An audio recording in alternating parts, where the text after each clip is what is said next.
Ghostly greetings, fam. Ghostly greetings. It's your boy Prue. Holler at me. We're doing House at the Bottom of the Lake. Josh Malerman. I love Josh Malerman. Got to support the fellow Joshes here on the BookTube. I have a copy of Bird Box autographed. I haven't read Mallory yet, and I should because I'm becoming quite the huge Josh Malerman fan because Bird Box was fucking awesome, and this was different. This is different. Let me take you on this ride, though, okay? Let me take you on this little ride with me. So James and Amelia are on their first date, and they go kayaking or canoeing. It doesn't matter which. Kayaking or canoeing. They're taking these little boats out. They're going home.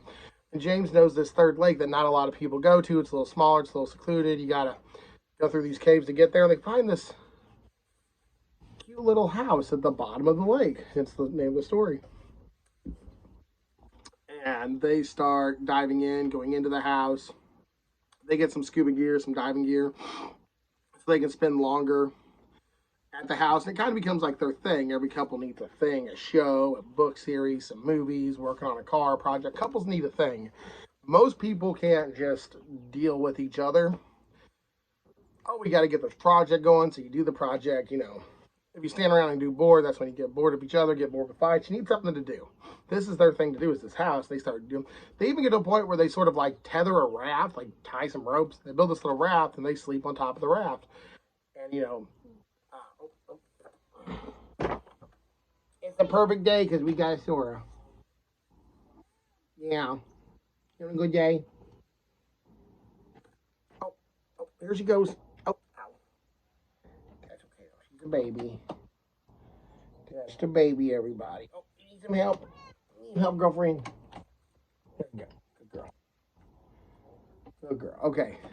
So now that we have cat aggro, she wants to look outside.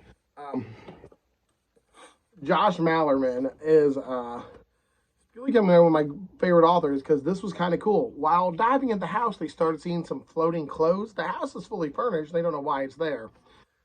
And they start seeing some floating clothes. They start getting scared. They interpret it as it's haunted or might be haunted. I'm not going to spoil nothing, but I'll let you read that to figure it out. It's 200 pages, so it's a short, honestly, one-day read for me.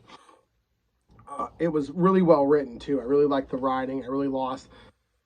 Now, I kind of took the house as a bit of symbolism for the relation, because at first it's like, oh, look at it, look at us. Let's go a little deeper. Let's explore each other. Let's learn each other's boundaries and see where it goes. And which is kind of what they do with the house. They get a little bit in, they look at it, nurture it, grow it, and then I took the house as their relationship. And it started off small, then it developed really quickly. But once it starts going, it's like a snowball effect. There's a line from a book, falling in love is like falling asleep, or falling in love is like falling asleep. It's difficult at first, but then it happens all at once. And I kind of took that with this one. And the cool little haunted mystery, and honestly, it's 200 pages, and like your first 50, you're out canoeing, and it's reading about a nice day on the lake, which is always fun to me. I always like that kind of story. And then you find a creepy haunted house at the bottom of the lake. You got to explore it and figure out why the fuck there's a house there. Yeah, that's a mystery haunted house.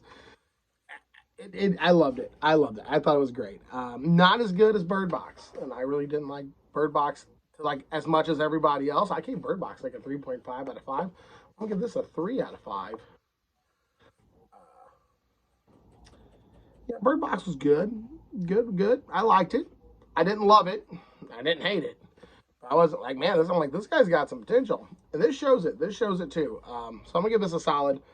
You know what? Bird Box and this are both B+. I'm gonna give this both Bs. They're intriguing enough for you want to go further in and figure out what's going on.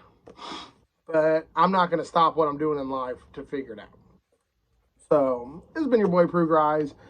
Hey, if you want a short read, real quick, with some cool mystery, some fun, a little romance, and a haunted house story, House at the Bottom of the Lake is a great suggestion. However, if you're looking for something deep with a lot of substance, going to scare your mind off, for a haunted house book, there's better. For a romance novel, there's probably better. I don't read much romance. And for a mystery story, there's better. But when this dabbles into all three of those categories, you got a pretty good little fucking book sandwich here. And it's amazing. And it's a solid good read. It's a solid good read. So, a B ranking for this. Your boy Prue Guys, stay creepy.